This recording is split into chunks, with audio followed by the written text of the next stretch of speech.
Welcome to The Vinyl Guide, the podcast for record collectors and music nerds. Here's your host, the biggest record nerd of them all, Nate Goyer. Oh, well, hey, everyone, it's Nate. It's episode 527 of The Vinyl Guide, and I got to tell you, I'm back so quick with another interview. I mean, we just had Larry Mullins on talking about the Stooges. Here's what's happened. I was supposed to interview both Larry Mullins and Mike Watt together. They just did a Stooges tribute record for Record Store Day. It's a 40-minute version of We Will Fall. Larry lives out in Berlin, Mike lives in San Pedro, and I'm in Sydney. However, we did find time that we thought kind of worked for everyone. And guess what? Watt double booked himself, but no worries.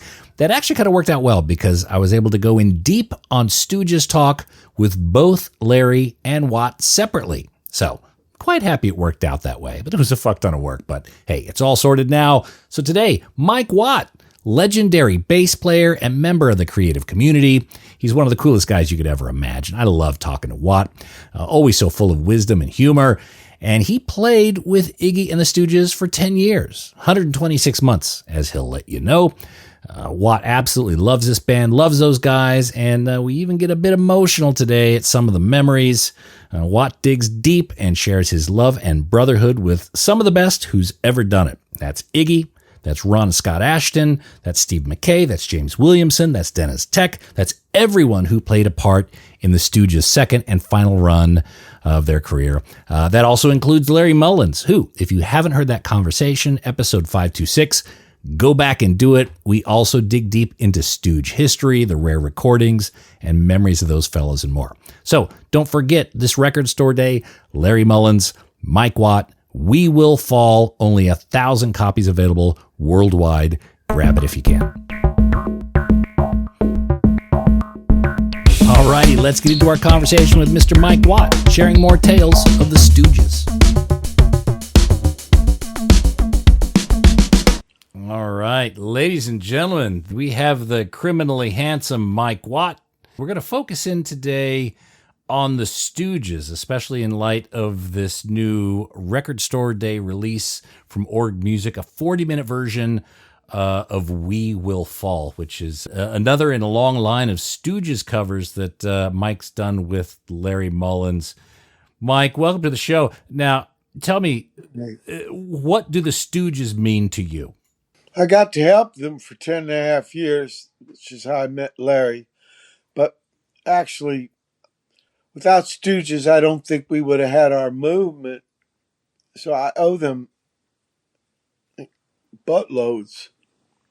You know, I never thought I would be getting to help them. 126 months. Pretty wow, incredible. I thought I owed him my best notes.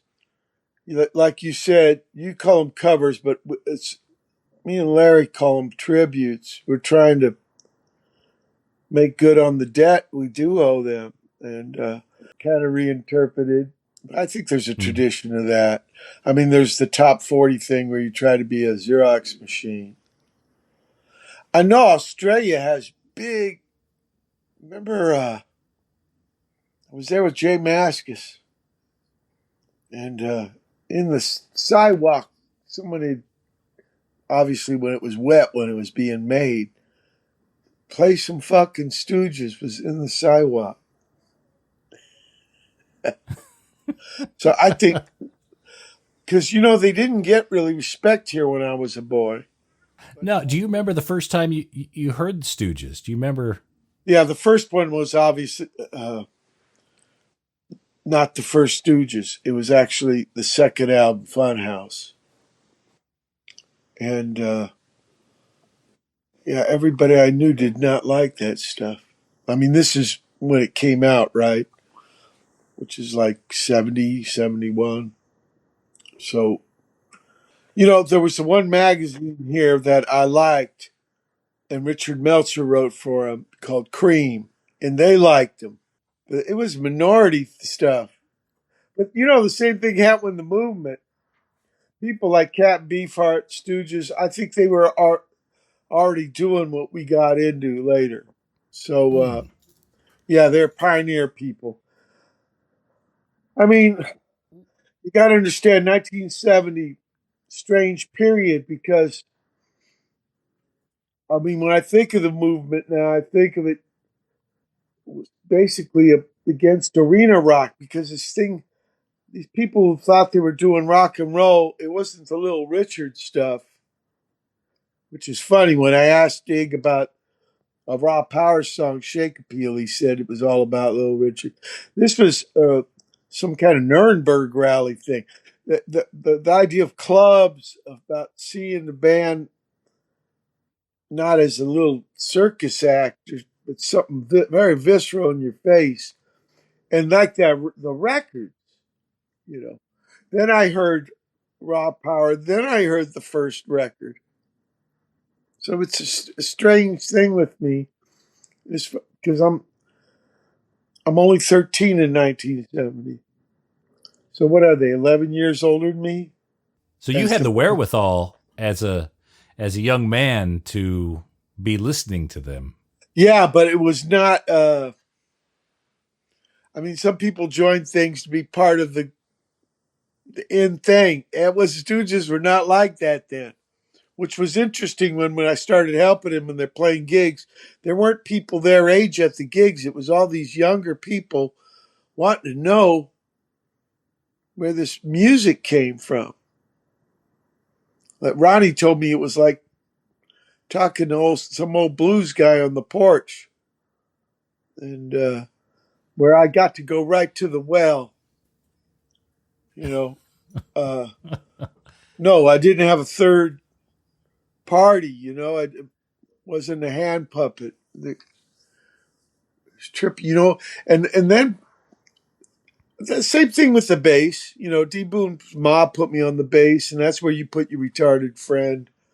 You know, right field in Little League, and then actually something happened to me. I got really sick 25 years ago, and they had to have surgery and tubes in me, and I had to stop playing, which was the first time since I started.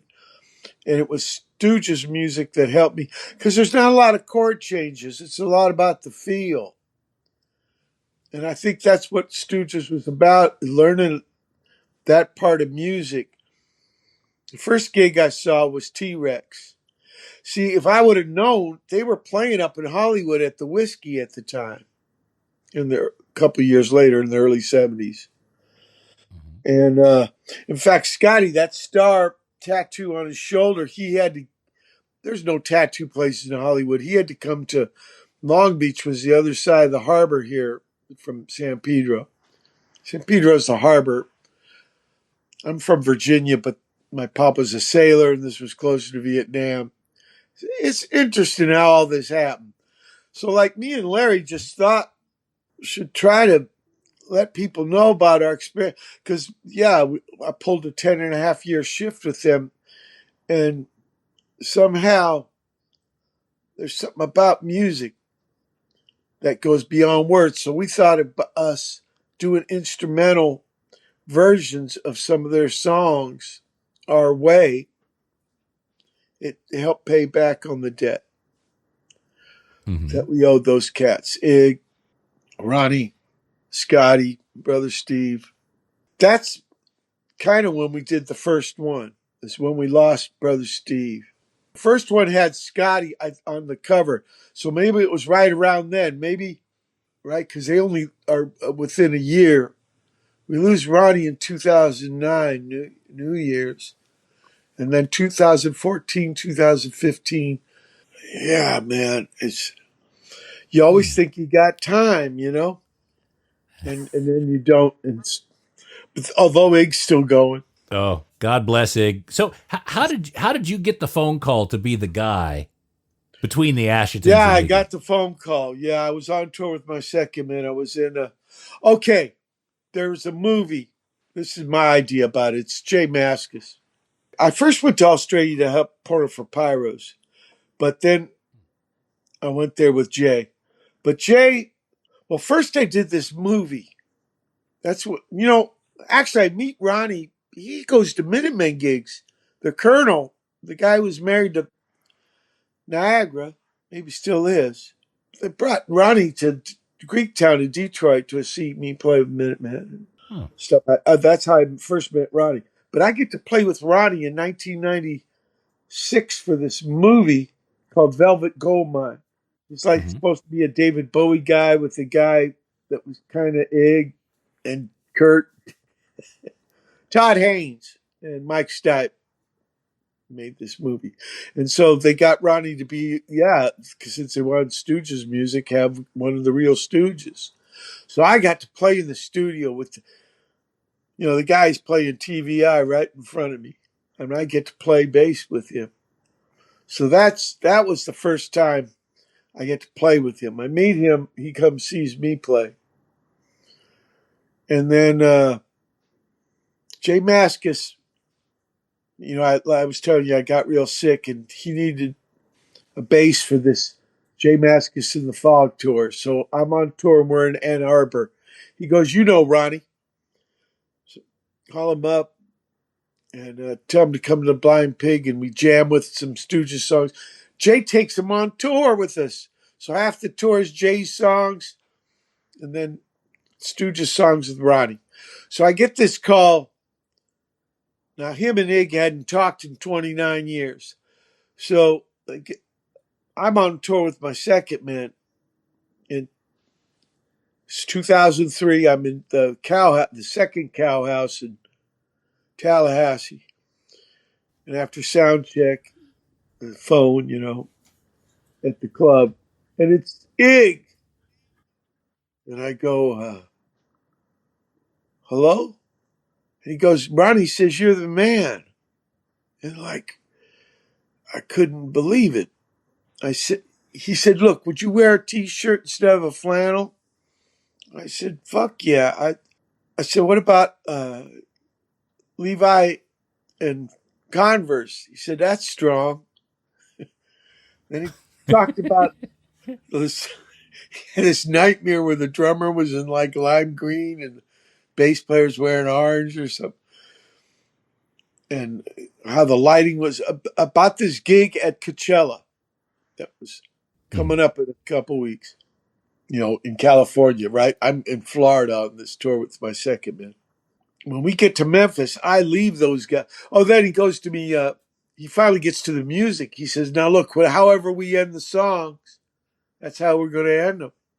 I was like, whoa, okay.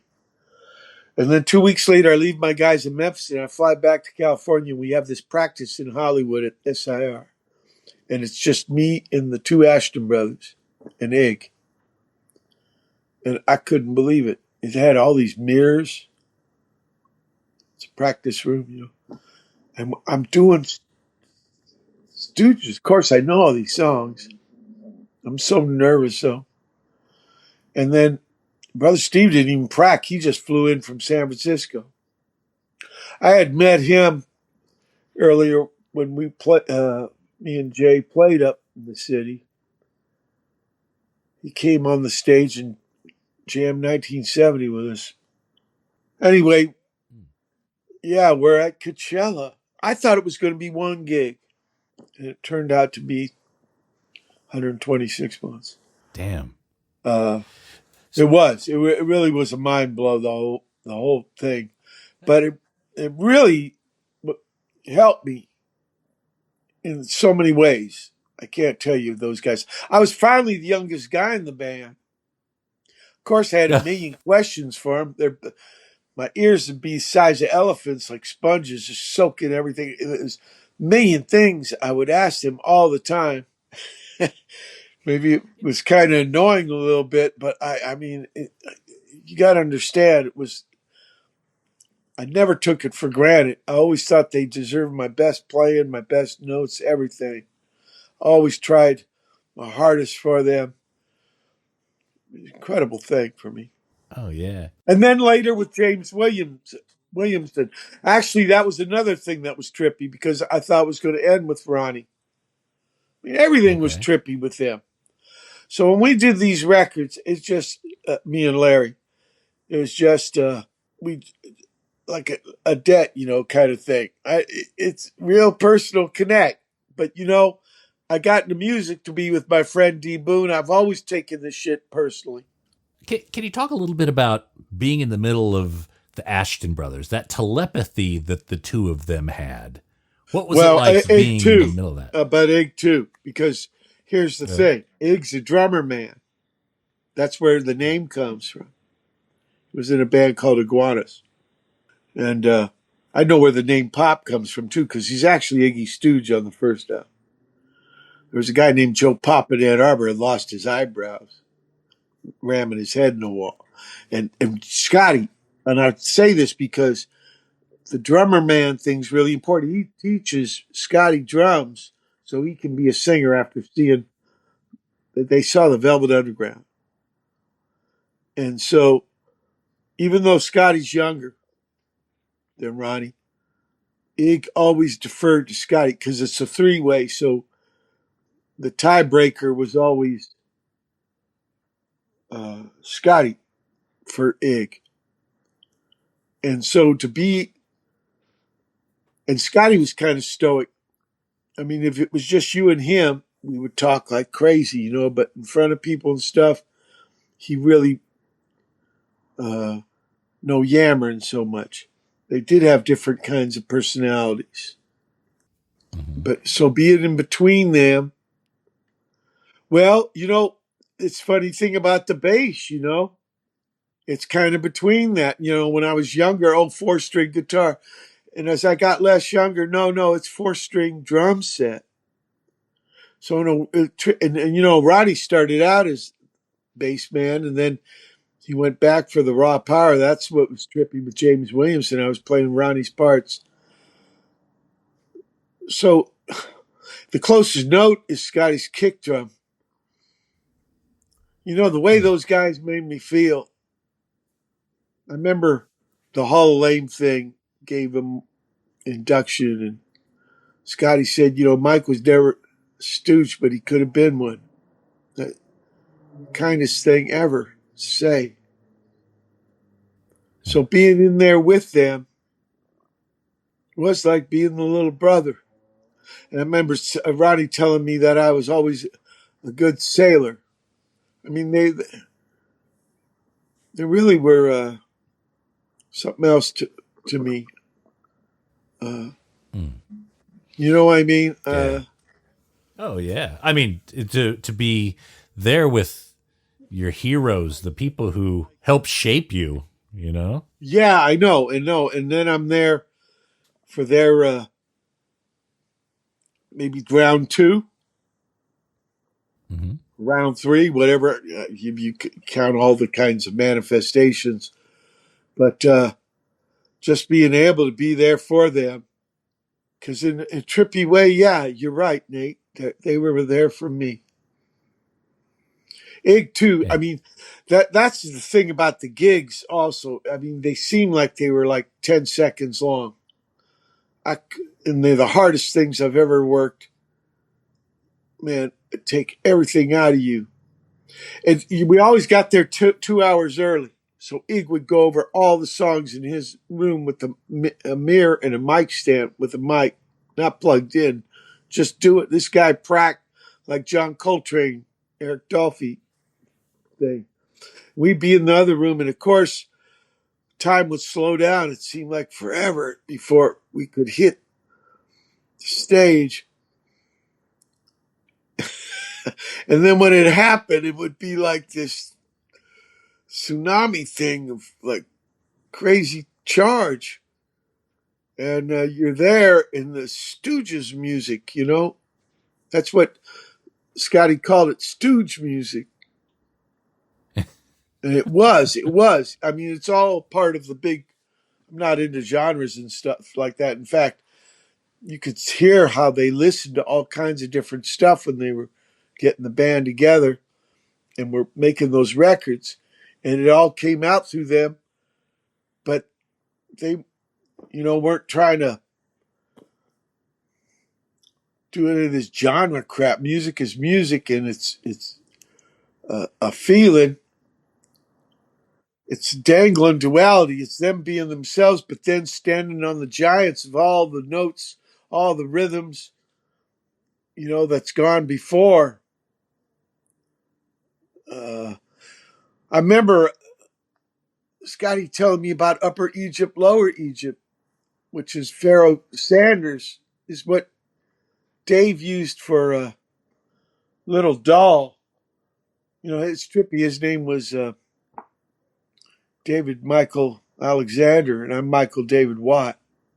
Yeah, he was. I remember asking all about him.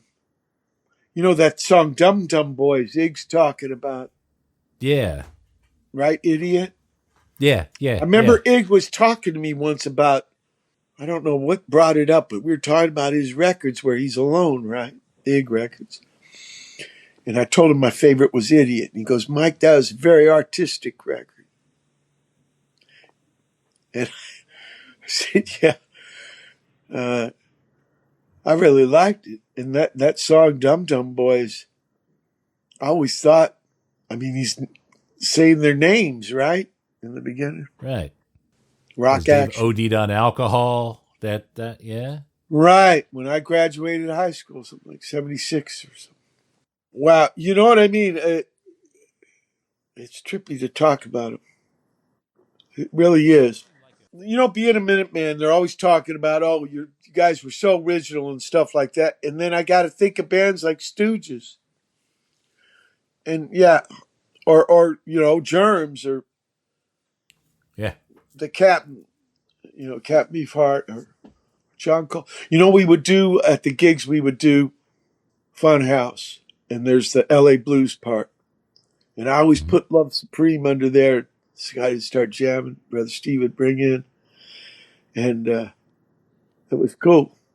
I always wore a John Coltrane pin at the gigs. It was cool with them, And I remember asking Iggy about that I Am You. He said, yeah, that was the thing of those times. Oh, my. I thought it was oh, my, but it's oh, mind. You're out of your mind. That's what Iggy's doing that on top. All these kind of things, to be, it was such a trip like that on me. It was always a wonder. I never took one moment with them for granted. Incredible How band. was it? How was it playing those songs? Because they seem deceptively simple, but you got to put everything into it. I imagined, it would be exhausting after playing I a would set get of Stooges material. cramps. I would get cramps where the hands would be like claws, like lobster claw thing. Yeah, because I wanted to be there every moment for them. I never, hardly ever looked in the crowd, audience people. I was always watching them, especially Iggy. Their thing was connect the dots. It was very like nature, like weather, like the tide, like the wind. It wasn't machinery. It wasn't pushing the buttons on a remote control to change the channel. They could be so you had to will it. You had to be part of their tunes, and the tunes are a trip. Yeah, like you were saying something about simple just because, there's not a lot of chord changes. But the feel thing is really incredible about that. Music can be that way. You can repurpose, like John Coltrane did with that Rodgers and Hammerstein schmaltzy crap. They they were doing it with their tunes. I could hear things though, like the snare and the one in TVI, like Motown thing, or like what they did with that Pharoah Sanders. You can write a novel without inventing one word and be very original about it. It's the story you're trying to tell. Not making it all form. And Stooges wasn't about form, especially the gigs. Especially the gigs. Every one of those things. I'd write about them. They're up on my Hoot page, I would write in diaries, try to talk about how they were right after, and never could find all the words to do it. I'd go song by song as we were playing them. Every gig, because it never became, uh, same old, same old. It was nothing like that. They were all really unique kinds of things, brands on my brain. And then when Larry joined, so then I had that connection with Larry because Larry played with Iggy in the 90s. Trippy story about how that happened, followed him around. So Larry comes back with Scotty can't play. He gets something with the sciatica. So I share that with him. And so that's what we're doing with these things we did for Ord Music here. Yeah. Is We Will Fall, is that the end of the line for these Stooges We Will tributes? Fall was the one, the Asheton brothers told me about this. They were recording the first album. When they were Psychedelic Stooges, that's what they're first called. They didn't have songs. The gigs were all just big jams for the moment. And then when they got signed, Danny Fields came for MC5, but hey, I got two bands. They go to New York City and they got to write songs. And at one point, like, for example, like Not Right, that's not even practiced, right? That you're hearing the first time they're playing it. Nate's like, no, no, no. Because Scotty almost played through a part there. Or he kind of did. So what happened with We Will Fall, they ran out of Haish. And they said Dave knew this chant that if you said it, you could get high that way. So that's how the tune happened. And so Larry got this idea about using. Larry's got all these things, musical things that are trippy. Mainly stick with bass, but I try with all these ones I do. I try to stick with I do, but I do try to do the voice because you notice there's no words. Well, this one here we do with the chant actually with words, but usually I try to do Ig's voice with a fuzz bass, a bass through a fuzz tone. Is it going to be the last one? Yeah. Well, I didn't. 4 is a bad number, so there's no way we could have stopped with 4. She is like death in China, right? You don't see, or Japan, you don't see the number 4 parking space. So, in 5, the law of 5s is good for every 2 things you show. Keep 3 secret. I wonder. I know Larry's idea is to have a 6 one, but it's a double album that has everything. Because the way we made the 7-inchers, it's 4 minutes a side, but we made them like 8-minute tunes. 8's the good number. Yeah. 8's the best number. 8's the infinity sideways. It's 2 4s. It's the money number too, apparently. Yeah, but it's the lucky one, right? But think about it, infinity sideways. So that's what he was thinking. Like one album would be this We Will Fall, and then the other 4 7-inchers, each one would be half a side of the other album. Right. Or something like that. That's what he was thinking. Well, that's 4 sides, so that's kind of unlucky. I reckon you go for a triple. No, but oh yeah, that's right. Yeah, triple album. I don't know. I could do Stooges forever. Stephen Perkins, drummer man here in town. I do, and I've played Stooges with so many different people. I remember doing it with Nels Cline and Steve Perkins at the Monterey Jazz Festival. We were on right after John Schofield, and all these guys sitting in front of us in sweaters and shit. And I thought for sure, and we started with Funhouse. Mm-hmm. Yeah. And man, the boss of the festival came up to us, dug it. I mean, I didn't know you just, coming from the movement and Well, coming like what we did when me and D Boom were boys and people throwing rocks at us and shit. You just charge hard. But I was so surprised that that stuff is universal. So I can see myself doing Stooges forever. Just as long as you don't do a top 40 version of it, to play it gratuitously, some bullshit like if you use it as a launch pad, is you use it for a springboard because that's what it's about. That's what Stooges is about. That's what you got from rock and roll, Little Rich. That tripped me out when he said, because James Williamson came up with a real good lick for Shake Appeal.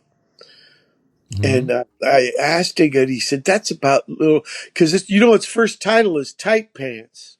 It's not the end of the story with Stooges. It's always the beginning of something. So you're right. When you say last about anything, it's hard to, in my mind, to really answer that way. Yeah. If you want my answer, I say no, because it's just a possibility things. So Thank God. The Stooges, I mean, to me, are like the perfect band. They go straight to the soul and they have that swing. I mean, a song like Down in the Street, as soon as that just kicks in, okay, Scotty, you can't have a bad day. Scotty told me the story on that one. Its original title was Down on the Beach. And Okay. yeah, think about it. Where the floating around, faces shut. And they said they were at Prague, and he said, "Hey, Gig, man, we're in Ann Arbor. There's no beach." So he named it. Like I said, a lot of times Ig deferred to Scott. He renamed it Down on the Street. But yeah, that's a great lick. And see, that's the thing. I was reading this Dave Gelly's book on Lester Young, and in the Raggedy Time, the idea of getting out of the 2-beat bars and spreading 4 across the bar so the center ain't so square, John. So you do get this swing thing. Also, blues, they told me about taking the bus to Chicago and stuff because when the drummer days, he wanted to get a shuffle thing going. But blues is actually oral music. It was in the fields, work songs. So your hands are full, sort of like sea shanties, right? Your hands are full, but it's music that's tied to a real thing. So feeling comes out of that. So you get out of that metronome thing, and yeah, this Ig with the hand claps. You hear them in the No Fun and Shake Appeal. Yeah. The swing thing, it's sort of like Dow with China. That's one thing Scotty gave me when we started doing gigs. I'd go in his hotel room and he'd always have a little Buddha. And he gave me this book called the I Ching. And it had this stuff about the Tao. And like the Tao, you ruin it if you try to talk about it. And it's sort of like the swing, the way, It's a feel thing. You can only get so far with the spiel about this stuff. You're right, Nate. There's a handful of songs that I think kind of embody that. Down on the Street, Lowrider, and War? Shattered. Yeah. Shattered. That's Ron Wood on the bass. I like that record, Some Girl. I like Satanic Majesties too. They were into Stones. Stooges were always talking about Stones. Yeah. They really were. They always were talking about them. I know Ronnie and Dave Alexander went to England as teenagers to find the Beatles. But when I was around them, they were always talking about the old Rolling Stones. But Shattered is that's Ron Wood on the bass. He played with Jeff Beck on bass. Oh. The Jeff Beck it group. has that perfect That has that Before perfect Faces, wobble. Faces was first Steve Marriott, right? And then they got Rod Stewart. He was uh, Ron Wood's friend. Yeah, but see, I'm bringing up people because I really think it is about people. There is traditions in the arts, but the people personify them things, and they have their own way. And actually, we're all born with different, unique thing. With thumbprint, will let you know about that. But at the same time, we share so much in common. And then, and then the other side of it is Pat Boone sold more Tutti Fruities than Little Richard. It's like, what the fuck's that about?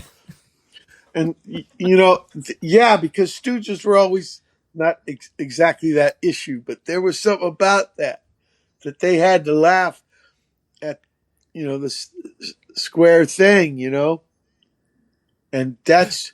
I remember one time Ronnie saying, real Stooge never tucks in the shirt."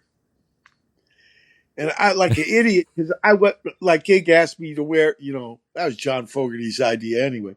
But I wore the different T-shirt. Then it came to a couple of years, he had me wearing a boiler suit. But I tucked the T-shirts in.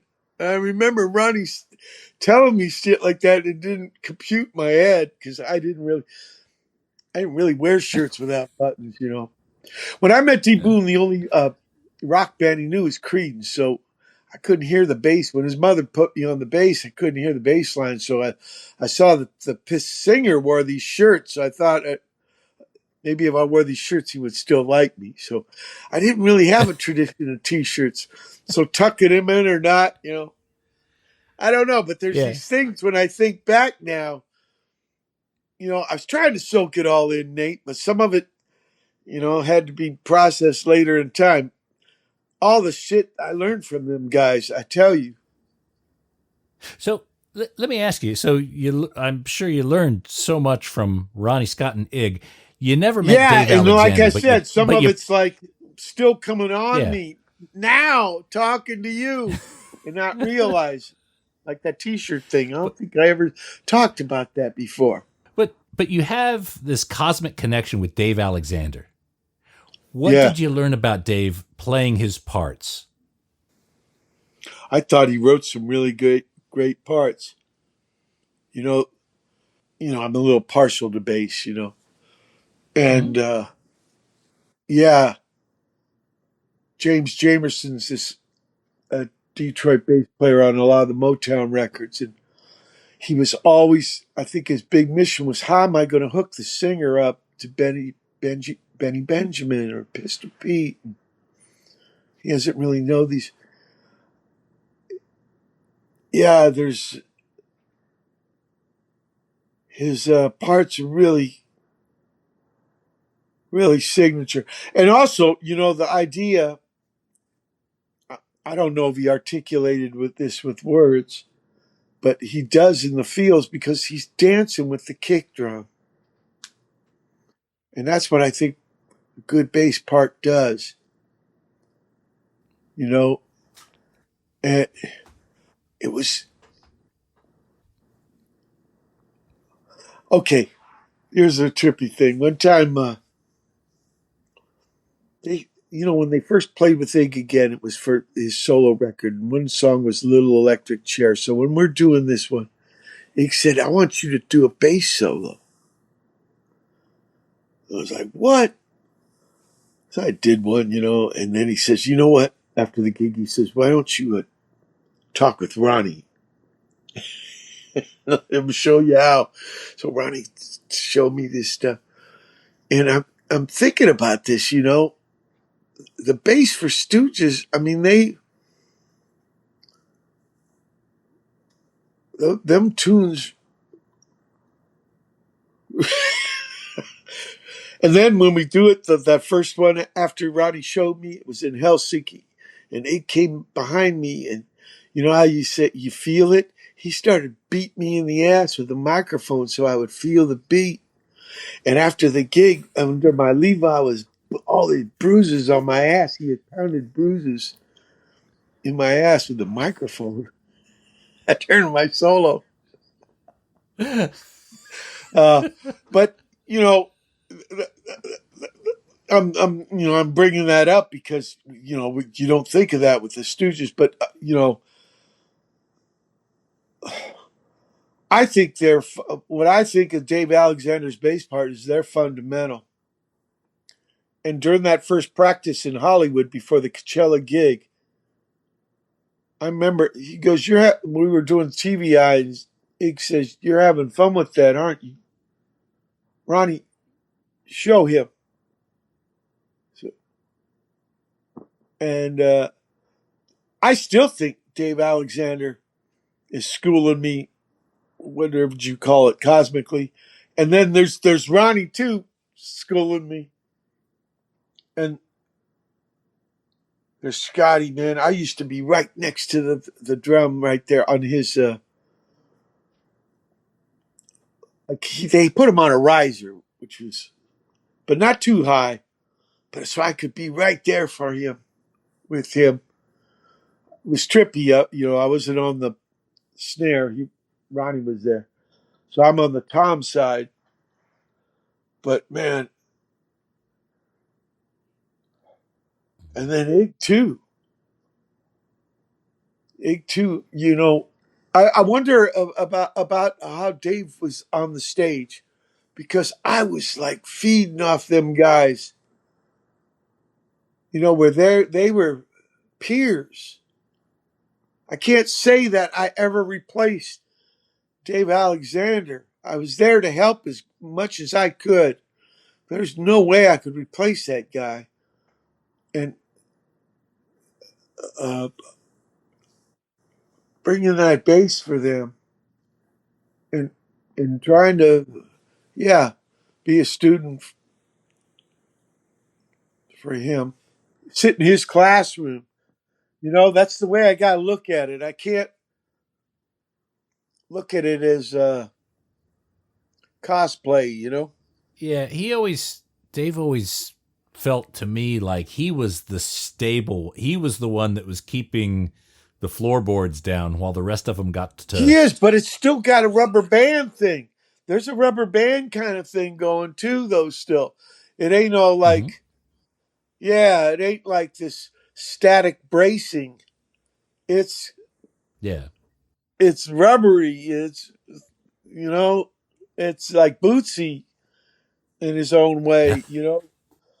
Uh, it's really interesting. It's a lot about the feel, a lot of motion, just by little subtle things. See, with low notes, with low frequencies, the more you play, the smaller you get. So it's always a search for the correct notes for the groove. It ain't the most notes. Like humans, the longer they do something, they want to do more of. Well, physics punishes you on the bass. You get too much in there and it starts getting tiny. It starts losing its girth, its punch and its push. And so that's where there's Grail stuff, and he would get that going for the band, along with the kick drum. I mean, Yeah. there was a dance going on. There's a dance going on, because in a way, rock action is a big foundation thing too. But so is I remember James Williams never playing a wow wow till he did Ronnie songs, because he had never played Ronnie songs. I mean, there is a version of Stooges where they're both playing guitar. That Ungaro's Carlton put out some of that stuff for a few months. But it's trippy that they were both in their own worlds. And when he came on over, I bet you that was kind of like, even though he played with the man as a peer, you know, you taking on that job, trippy thing, Mm-hmm. trippy thing, a learning thing, and being in the moment, being conscious of this stuff. Like, it's not just flicking a switch and playing the part. You got to get there and work that thing. That's what Ig's doing. That's what the other three guys are doing. That brother Steve's doing. By the end there, at first he was only playing from the Funhouse stuff out then he's playing every tune Ig loved, Brother Steve's. Because I think the sax, the voice is close. He found, like with Scotty and the rock action thing with the drums, Ig's finding the connections with his band, with the guys he's playing with. I really thought that was interesting. Also, to connect with the crowd. Ig's this trippy thing. Also, as people, I got to tell you, I mean, Stooges sounds like they're fucking idiots or something. But they like the Three Stooges. They even called up Mo, talked to him. And he said, it's okay. Just don't say Three Stooges. So they're just Stooges. But Ronnie with history and Scotty with nature and Brother Steve with politics and Ig with culture. These guys could talk to you for a million years about shit. It was so interesting to be around them off stage, on stage, the whole fucking thing. I wish I could relate it. Get a whole education. It sounds like you're sincere about Stooges, and you really want to know about him. And I tell you, it was a thing, It wasn't just some punch the clock fucking thing. So getting back to this and relating to us like what we're talking about, Henry Rollins got me that. I got the box. That box? That the Rhino people, yeah. Oh yeah. First I had the CDs, and I couldn't believe it was 23 losers and shit. Yeah, I thought all that stuff was first thing. That's the way Scotty wanted to do that Weirdness album, just a big jam.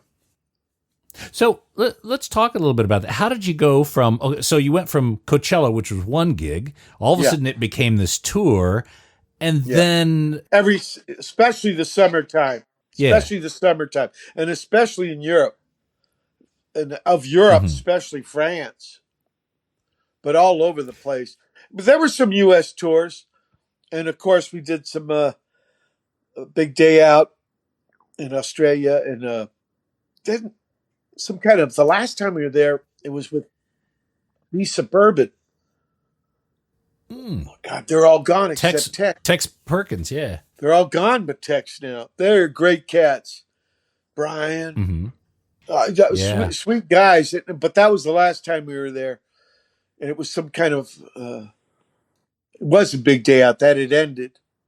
I had done two of those with Stooges. One with the Ronnie one with the James Williamson one. And I did one with Parto for Pyros.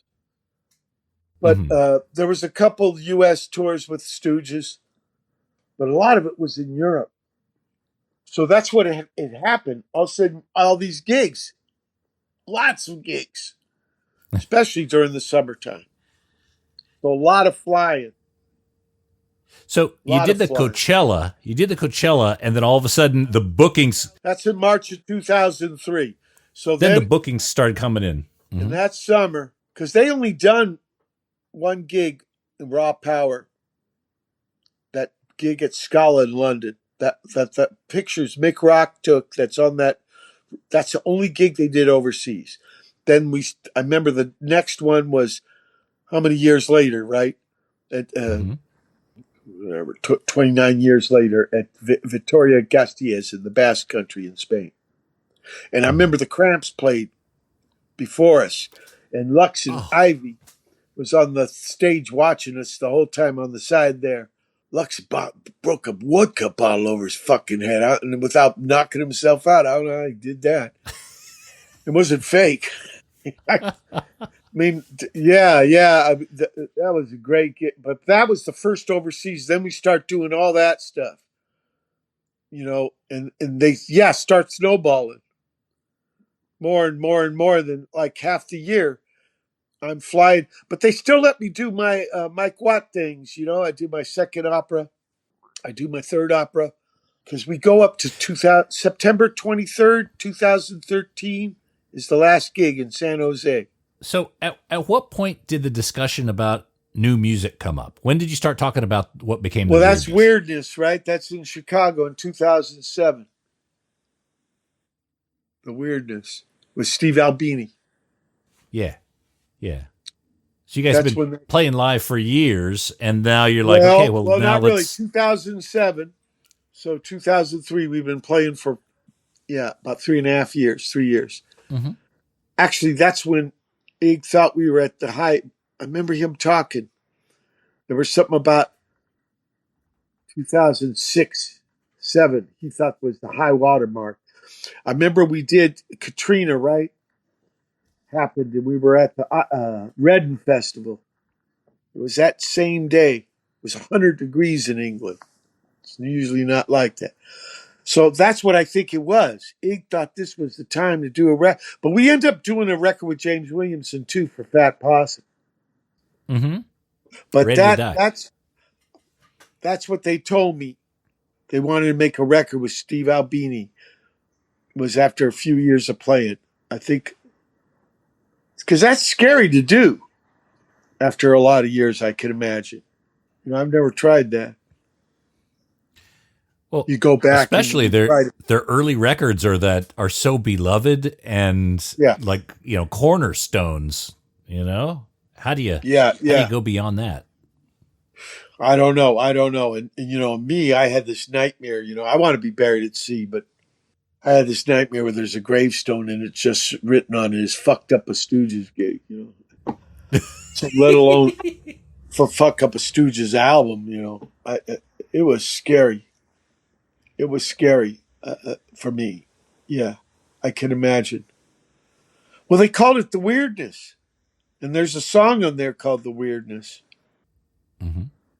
I remember Ig saying, we were backstage once after a gig, because he'd always be doing the debriefings after the gig, talking to us. And, which I dug. I really liked that. He said something about, he didn't want it to be a 3-legged stool or something. I don't know, but I can't pretend, Nate, I was a stooge, I was there to help as much as possible. But I don't share their young part. So I don't know what it was like. I know I was shitting. I conked. I didn't use a tell. I conked at the studio there. Steve Albini had a room. He had a cat. It was, kind of nerve-wracking for me because I did want to do my best for them. And it ain't like a gig. A record ain't like a gig. But was the writing collaborative, or how did those tracks come together? Yeah, they would go down to Miami. Hig lives on Cayman, and he had a pad in Miami, and they would go down there and play together. I saw this little toy drum set that Scotty would use, because Ig had me come down there to work out the bass with him. And then we went there to go prac. That was a trip, because we fly there from Miami. He gave me a tour. He's driving me around Ann Arbor, showing me stuff. See, over here's a building where Ted Nugent asked him to be the singer of Amboy Dukes, and he took everything not to be laughing at this guy. He told me. Did he show you the Funhouse? Did he show you the Funhouse? Did you drive by that? No, we did. We did. Oh. This was more. This was in Ann Arbor, and we went by the place where he said, "Look at that window. That's where John Sinclair used to roll the Lenos." The MC5 ends up moving to Ann Arbor. Showed me where they lived. So we didn't go by the. But I heard a lot about the Funhouse, especially from the Asheton brothers. And, and I stayed at the house, Kathy's made it into a studio. The pad, right? They grew up in. The Asheton family home, yeah? Yeah, it's next to a boneyard. Ronnie used Is to it always. Still in. Yeah, she has it. She turned it into a studio. The dress is like, what's the name? Ronnie used to feed animals, take care of strays, possums, raccoons, and cats and stuff. Because the backyard, the boneyard was right on the other side. I mean, it's really old, right? Civil War things. I stayed there many times. One time almost choked on bourbon, conked out, and Ronnie rolled me over. I spent a lot of time there with him. Wow. Yeah. But the record was done in Chicago at Electrical Audio. Steve Albini. Mm-hmm. Remember, he had the Funhouse poster. Ronnie's in the white pants. Jay always tripped on that too. You know, we all, for us guys, man, that was a trip. That was a trip. Yeah. Like, you know, Jay's first a drummer. He learned guitar. Finally, because they said thank you to him, because Jay wouldn't tell anybody, but he's probably the reason why that thing got going again. He thanked me for getting Yeah. Ronnie playing, but Ronnie was playing. He had that Dark Carnival with Niagara and stuff. But it was Jay taking him on that tour. But, you know, he's a drummer, Jump-starting him. man, and he learns guitar by listening to Funhouse. In fact, he never really was into raw power. He thought it was too rockabilly. That's what he told me. Yeah. It's funny. It's a personal thing, Stooges, as it should be. It's not generic. And that's what me and Larry wanted to show with these, you know, interpretations of their work. Mm-hmm. You know, and how people can pick up on that stuff, you know. You know, it's like learning a language to tell your own story. The Stooge gift for me just keeps giving and stuff. And I wanted to pay some on the debt. And Larry wanted to do this. And then Andrew at Org, you know, he just always wanted, yeah, let's do this. And connected with the record store day, you know, the records. That's trippy too. I think they've all been done with record store day. Yeah. All of them. Yeah. And there's not that many. There's not that many. So people have to hunt for them a bit, which is kind of fun. Okay. Yeah. I remember Stooges got to play Russia 3 times and seeing versions of Stooges there. Stooges albums, the first album. This guy brought one to the gig to have me sign. Yeah. You know, that whole thing of it about them being lingua franca. You know, it really is. It really is about that. You know, Sly Stone said, it's not where you're from, it's where you're at. And that's what the Stooges, you just start rapping to somebody about that, and it's okay. Nothing else matters. I like that. Yeah. If I turn on the news and I learned an asteroid was heading toward Earth and we had about an hour left, I would definitely put on Funhouse. No question. That's the one.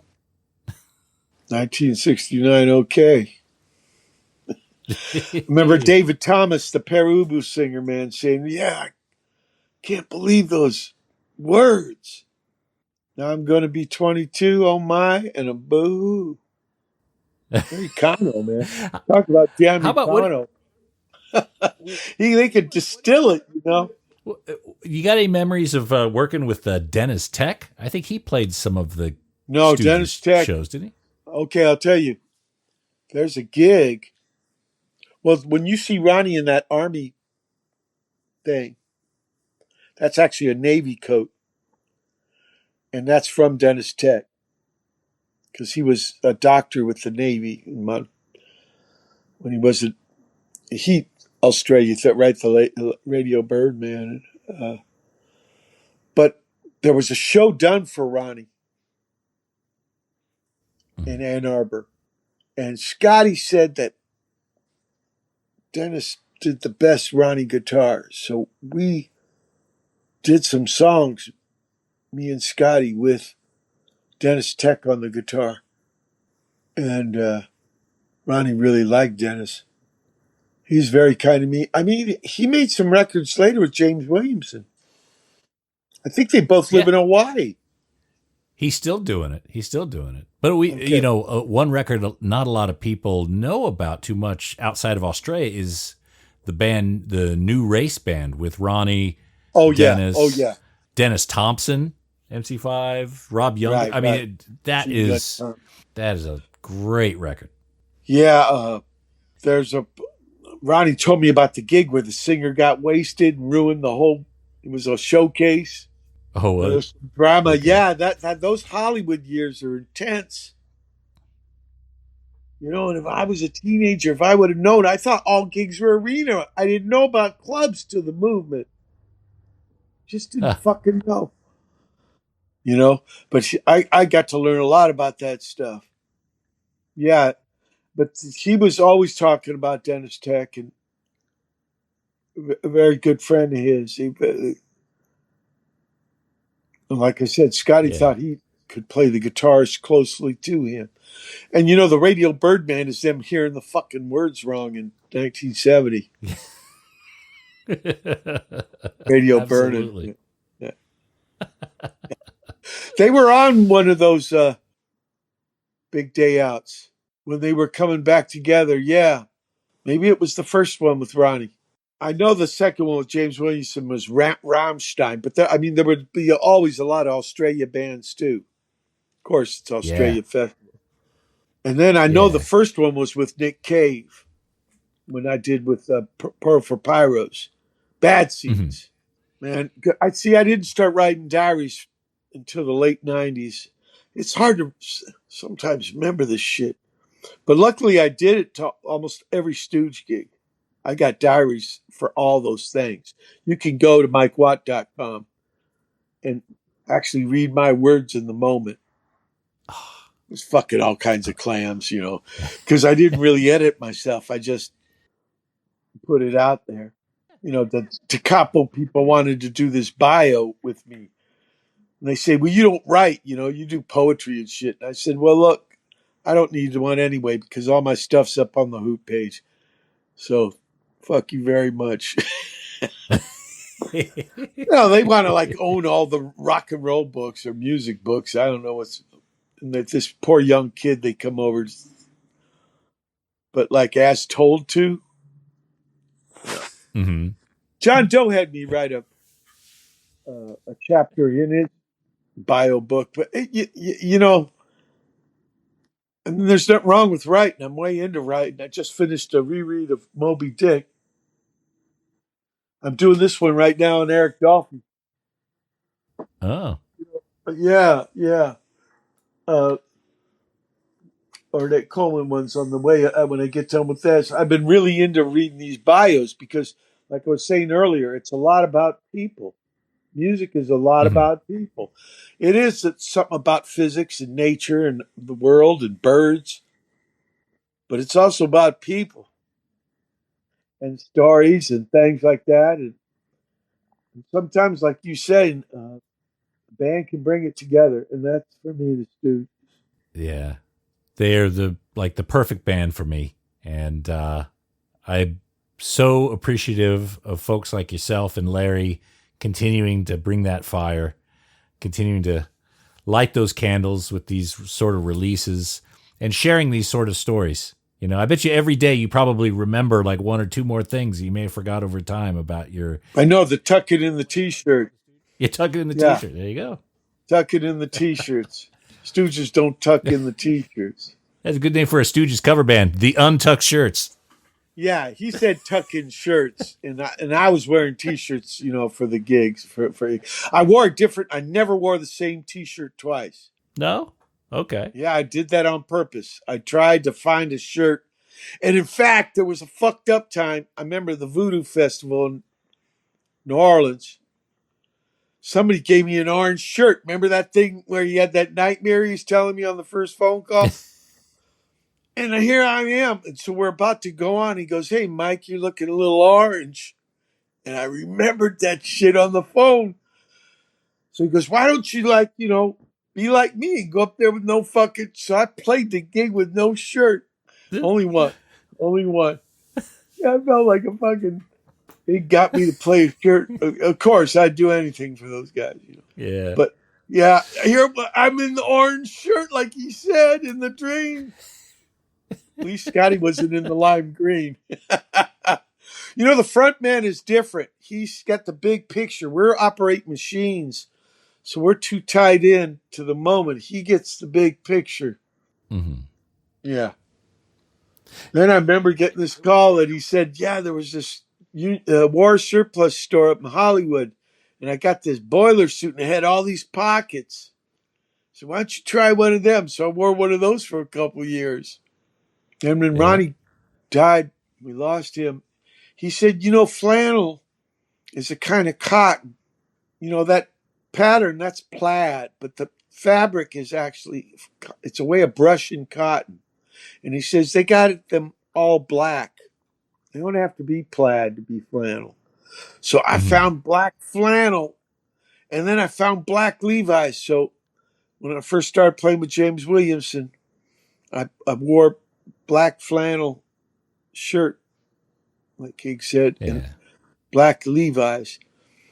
And then after a couple years, I remember I got, for some reason, I looked in the mirror, my hair was gray. So I thought of Dickies.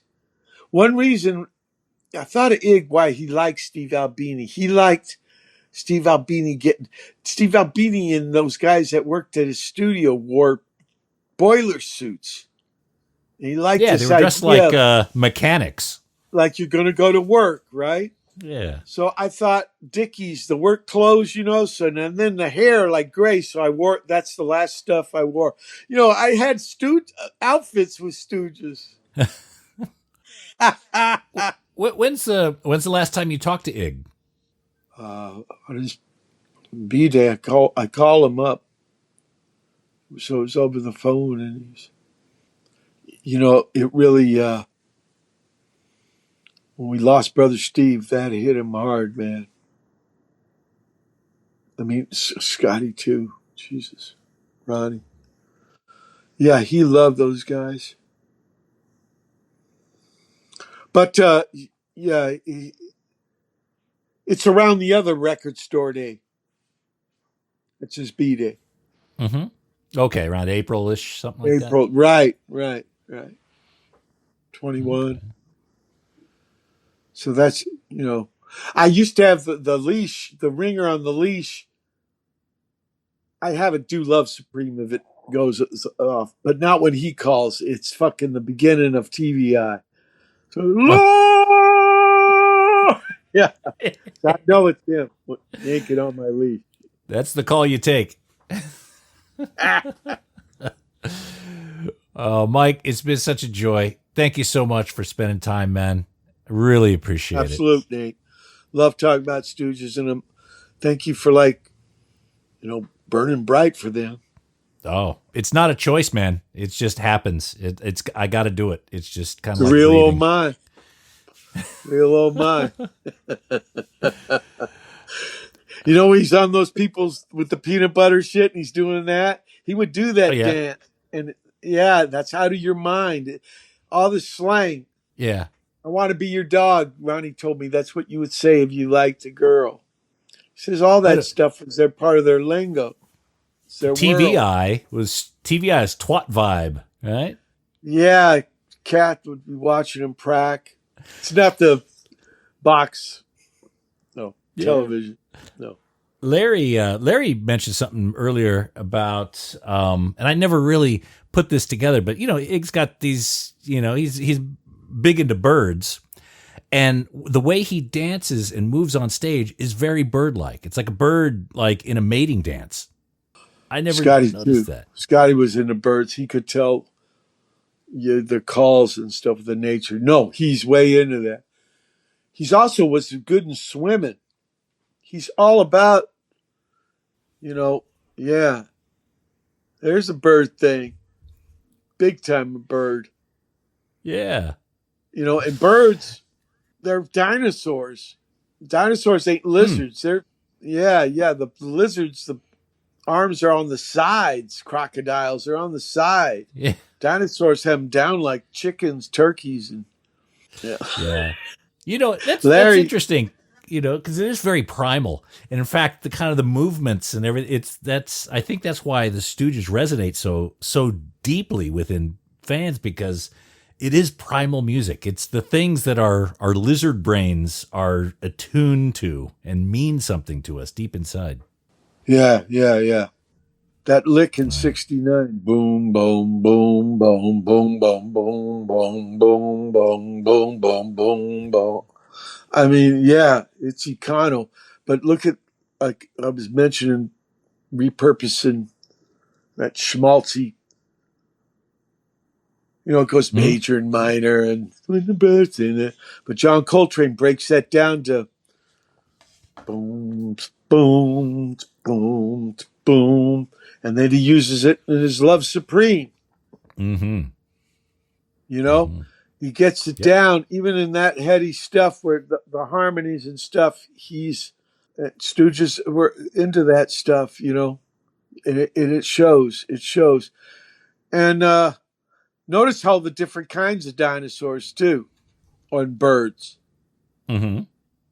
Scotty told me there was a bird in Michigan, a thresher. It's born knowing 5,000 songs. How? So it's deceptive that, like we were talking about, the simplicity and shit. There's actually a lot of nuance and a lot of fucking... That's the dangling duality of it.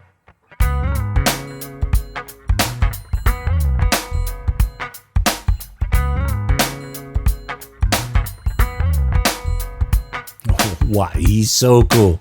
I love Mike Watt. The interview just kind of abruptly ended, and that's due to a digital file that we were creating while we were doing it. But don't worry, we got everything. The only thing you missed is when Watt says, keep your keel in the water. So I want all of you guys to do exactly that. Keep your keel in the water, and don't forget Record Store Day. Larry Mullins, Mike Watt, We Will Fall, 1,000 copies on vinyl available worldwide from Org Music. Grab it if you can. And that's it for this episode of The Vinyl Guide. Thank you so much for tuning in, everyone. Appreciate everyone leaving those positive reviews and sharing them online. And those of you who are supporting us via our Patreon page, patreon.com/Vinyl Guide. Well, there's a special place in heaven for each of you. We'll be back shortly with a brand new episode. So until we talk next time, you all behave yourselves. And thanks again for listening to the Vinyl Guide podcast. Cheers.